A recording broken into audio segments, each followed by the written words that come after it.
ಗೊತ್ತಿಲ್ಲದೆ ತಪ್ಪು ಮಾಡ್ಬಿಟ್ಟೆ. ದಯವಿಟ್ಟು ಕ್ಷಮಿಸ್ಬಿಡಮ್ಮ. ಏನು ಗೊತ್ತಿಲ್ಲದೆ ತಪ್ಪು ಮಾಡ್ಬಿಟ್ಟಿಯಾ? ಅಂದ್ರೆ ನನ್ನ ಮಗನ್ ಲವ್ ಮಾಡಿದ್ದು ತಪ್ಪು ಕೆಲ್ಸನಾ? ನೋಡು ಏನ್ ಹೇಳ್ತಿದ್ದಾಳೆ ಅಂತ. ನಿನ್ನನ್ನು ಪ್ರೀತಿಸಿದ್ದೇ ತಪ್ಪಂತೆ. ಇವಳಿಗೋಸ್ಕರ ನೀನು ರಾಜನ್ ಥರ ಇದ್ದವನು ಇವ್ರ ಮನೆ ಹಾಳಾಗಿ ದುಡ್ದಿದ್ದು.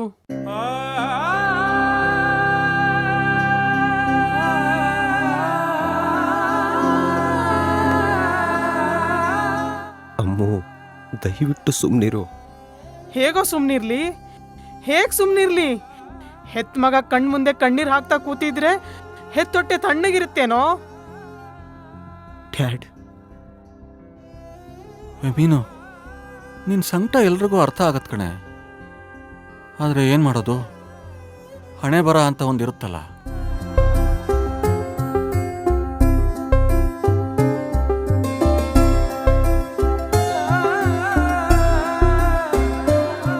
ಅದು ನಡೆಯೋ ದಾರಿಲಿ ನದಿ ಇದ್ದ ಹಾಗೆ, ದಾಟ್ಲೇಬೇಕು. ನೀವು ಸುಮ್ನಿರ್ರಿ ಸಾಕು. ನಿಮ್ಮಿಂದಾನೇ ಇವನ್ ಸ್ಥಿತಿ ಈ ಥರ ಆಗಿರೋದು. ಇವನ್ ಪ್ರೀತಿಗೆ ನೀವು ಸಪೋರ್ಟ್ ಮಾಡದೇ ಇದ್ದಿದ್ರೆ ಇವನ್ ಯಾವತ್ತೋ ಇವಳನ್ನ ಮರ್ತು ಬಿಟ್ಟು ನೆಮ್ಮದಿಯಾಗಿರ್ತಿದ್ದ.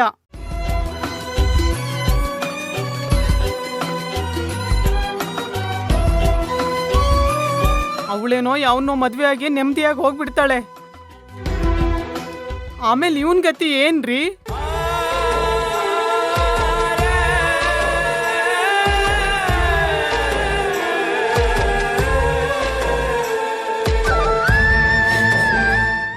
ಮೀನು, ನಿಮಗ್ ಗೊತ್ತೇನ್ರಿ? ನಿಮಗ್ ಗೊತ್ತಾ ಇವನ್ ಮನೇಲಿ ಊಟ ತಿಂಡಿ ಮಾಡಿ ಎಷ್ಟು ದಿನ ಆಯ್ತು ಅಂತ ಗೊತ್ತಾ ನಿಮ್ಗೆ?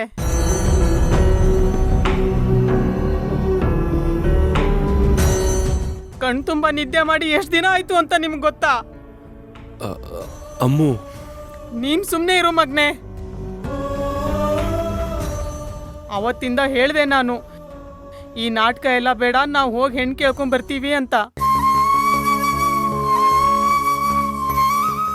ಅದಕ್ಕೇನು ಹೇಳಿದ್ರಿ ನೀವಿಬ್ರು? ಸಮಯ ನೋಡಿ ನಾವೇ ಮಾತಾಡ್ಕೊಂಡ್ ಬರ್ತೀವಿ ಅಂತ ಹೇಳಿದ್ರಿ. ಏನಮ್ಮ ಪ್ರಾರ್ಥನಾ, ಈ ಮಾತು ನೀನು ಹೇಳಿದ್ದೆ ತಾನೆ?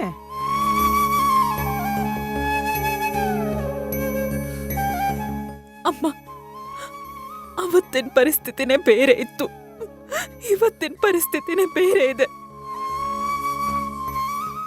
ಯಾವುದಮ್ಮ ಪರಿಸ್ಥಿತಿ? ಯಾವುದೇ ಪರಿಸ್ಥಿತಿ ಬಂದರೂ ಬೇರೆ ಆಗದೆ ಇರೋದೇ ನಿಜವಾದ ಪ್ರೀತಿ. ನಾವೆಲ್ಲ ಎಷ್ಟು ಆಸೆ ಇಟ್ಕೊಂಡಿದ್ವಿ ನಿನ್ನನ್ನು ನಮ್ಮ ಮನೆ ಸೊಸೆ ಮಾಡ್ಕೋಬೇಕು ಅಂತ. ಅದಕ್ಕೆಲ್ಲ ತಣ್ಣೀರು ಎರಚ್ಬಿಟ್ಟೆಲ್ಲಮ್ಮ.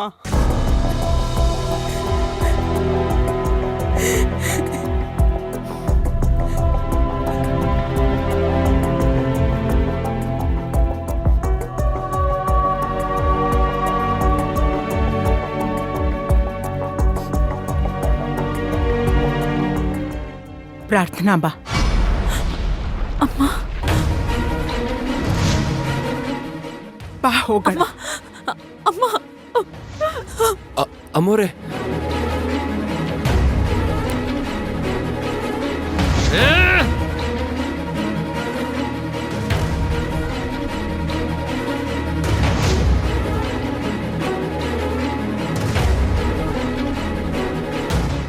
ಯುವ,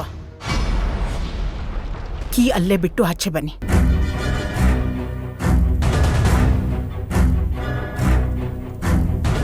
ಆಚೆ ಬನ್ನಿ ಅಂದೆ.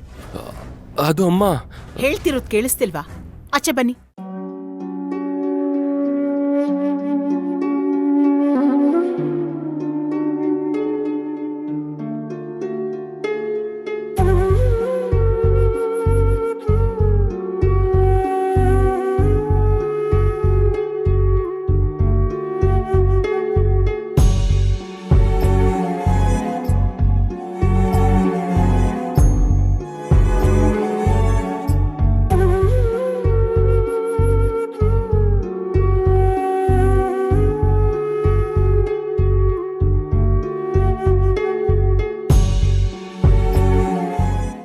ಪ್ರಾರ್ಥನಾ, ಕಾರ್ನಲ್ಲಿ ಕೂತ್ಕೋ.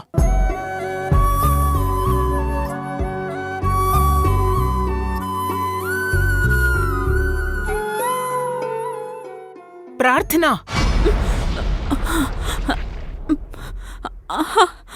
ಒಳಗ್ ಕೂತ್ಕೋ.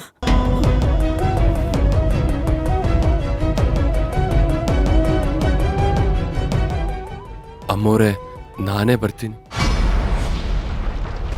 ನನಗೆ ದಾರಿ ಗೊತ್ತಿದೆ. ಮರೆತು ಬಿಡು ಮರೆತು ಬಿಡು ಗೆಳೆಯನೇ ನನ್ನನ್ನು, ಕ್ಷಮಿಸಿ ಬಿಡು ಕ್ಷಮಿಸಿ ಬಿಡು ಮರೆಯದೆ ನನ್ನನ್ನು,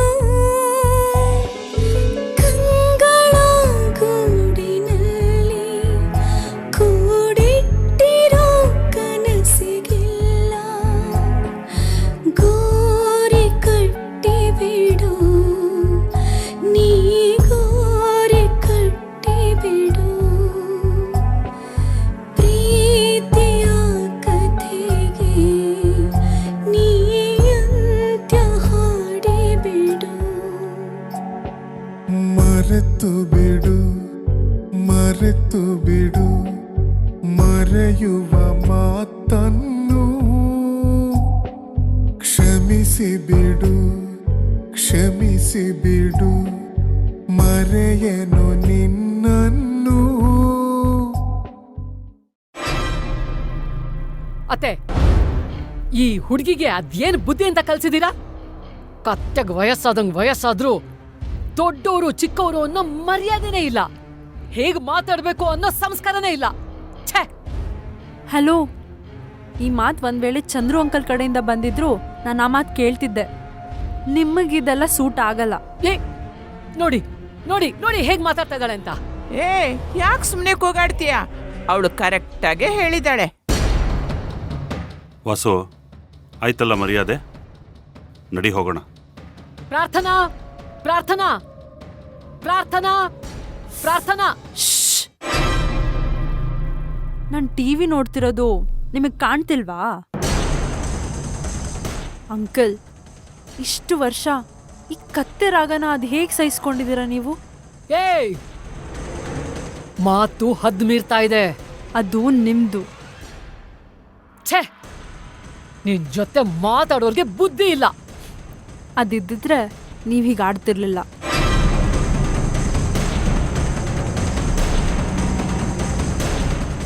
ಪ್ರಾರ್ಥನಾ ಪ್ರಾರ್ಥನಾ ವಾಸುಕಿ, ಯಾಕಷ್ಟು ಕಿರ್ಚ್ತೀಯ?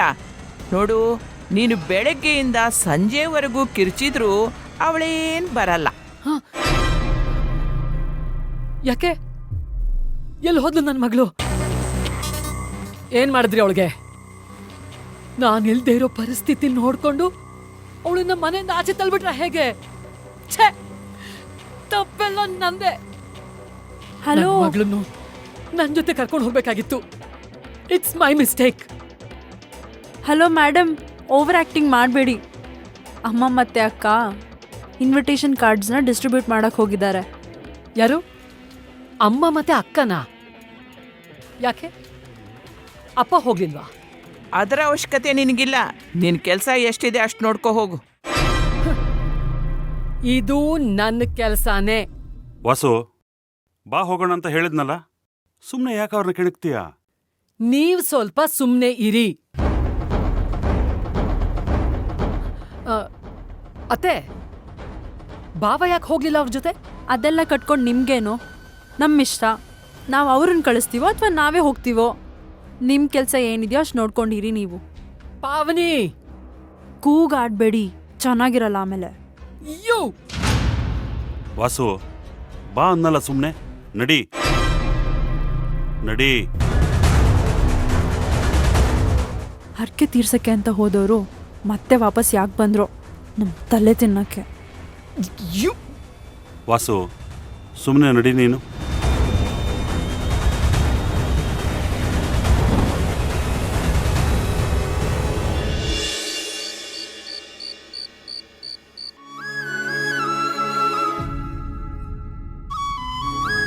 ಟೆನ್ಷನ್ ಮಾಡ್ಕೋಬೇಡ ಮಗನೆ, ಆಗೋದೆಲ್ಲ ಒಳ್ಳೇದಕ್ಕೆ ಅಂತಾನೆ ಅಂದ್ಕೋ.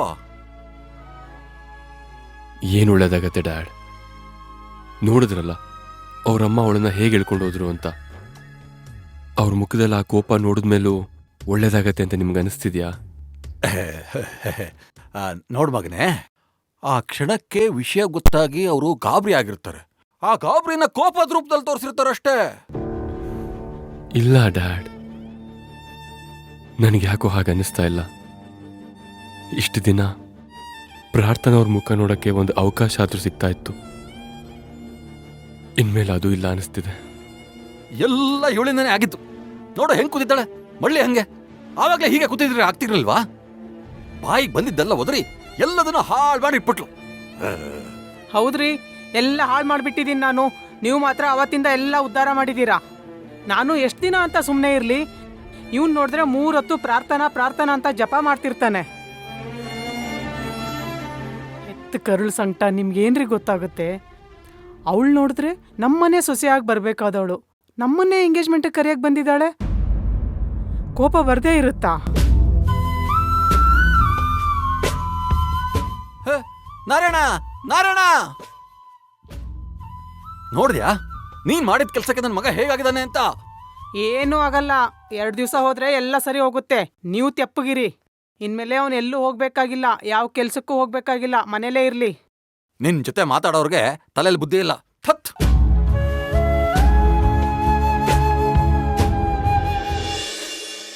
ಅಮ್ಮ ಅಮ್ಮ ಅಮ್ಮ ಅಮ್ಮ, ಏನಾದ್ರೂ ಮಾತಾಡಿ ಅಮ್ಮ, ಪ್ಲೀಸ್ ಅಮ್ಮ. ಅಮ್ಮ ಅಮ್ಮ, ಪ್ಲೀಸ್ ಮಾತಾಡಿ ಅಮ್ಮ. ಅಮ್ಮ ಅಮ್ಮ, ಮಾತಾಡಿ ಅಮ್ಮ, ಪ್ಲೀಸ್. ಅಮ್ಮ, ನೀವಾ? ಯಾಕೆಷ್ಟು ಸಲ ಬೆಲ್ ಮಾಡ್ತಿದ್ದೀರಾ? ಅಮ್ಮ ಅಮ್ಮ, ಲೇ ಅಕ್ಕ, ಏನೇ ಆಯ್ತು? ಯಾಕೆ ಅಳ್ತಿದ್ಯಾ? ಅಮ್ಮ ಅಕ್ಕ ಅಕ್ಕ,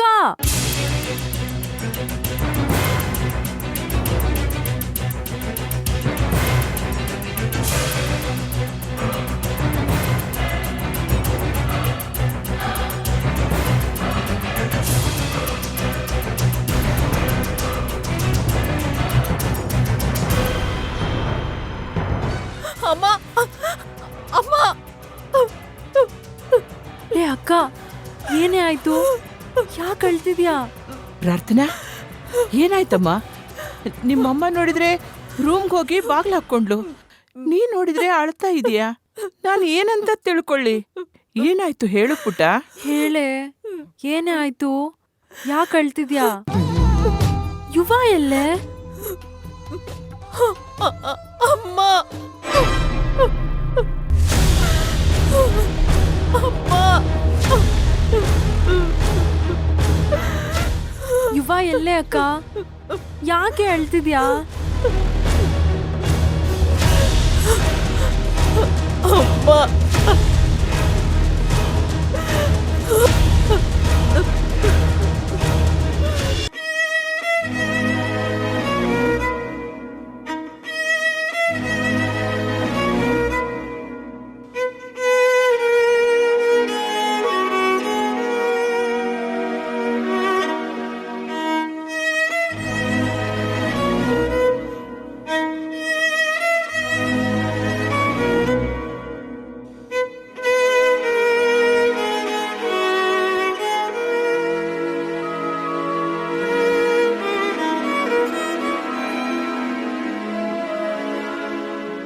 ನಾರಾಯಣ,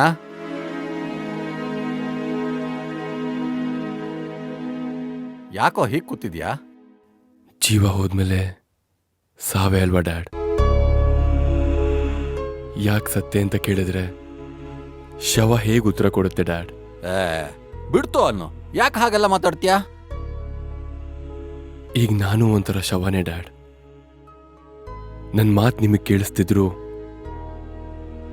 ನನ್ನ ಆತ್ಮದ ಕೂಗು ಯಾರಿಗೂ ಕೇಳಿಸ್ತಿಲ್ಲ. ಬೇಡ ಕಣ ನಾರಾಯಣ, ನೀನ್ ಹೀಗೆಲ್ಲ ಮಾತಾಡಿದ್ರೆ ನನಗೆ ತುಂಬಾ ನೋವಾಗುತ್ತೆ. ನನ್ಗೆ ಆಲ್ರೆಡಿ ನೋವಾಗೋಗಿದೆ ಡ್ಯಾಡ್.